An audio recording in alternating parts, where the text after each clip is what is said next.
It's time to get your strawberry plants in the ground, and I bet you're thinking, what kind of strawberry do I want?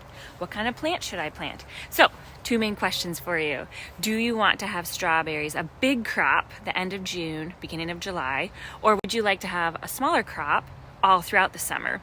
Or you can do both. Strawberries don't mind if you plant them next to each other, and they're different varieties, and there's so many cool varieties. The amazing thing is that this is an ever-bearing plant, this is a June-bearing. They look the same, and so it is a little hard to tell. If somebody just gives you a strawberry plant, you won't know exactly what kind it is until it starts to bear fruit. So what's the difference between June-bearing and ever-bearing? June-bearing strawberries will give you one big crop of strawberries, typically the end of June, maybe beginning of July, and then they won't fruit the rest of the year. But you get a really big, healthy crop during that time. The ever-bearing will give you fruit throughout the summer, typically 3 different times. So now you get to choose. Do you want to do a little bit of several different varieties? And you can get strawberries throughout the entire summer. And the great thing is that one strawberry plant will just continue to produce more and more plants. So find a patch that you want them to fill out and let them put their runners out, and you will have strawberry plants for as long as you want. Here's some tips on how to plant them.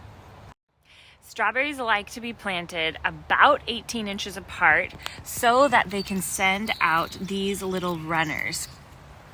And they're called strawberries for a reason, because they actually like it if you put a layer of straw mulch around the plant.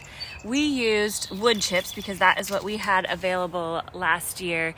And what that does is it keeps the strawberry fruit from sitting on the dirt, which keeps it fresher. When it sits on the dirt, it tends to get moldy. So the reason they like the straw or that mulch around it is it actually helps the fruit to be fresher.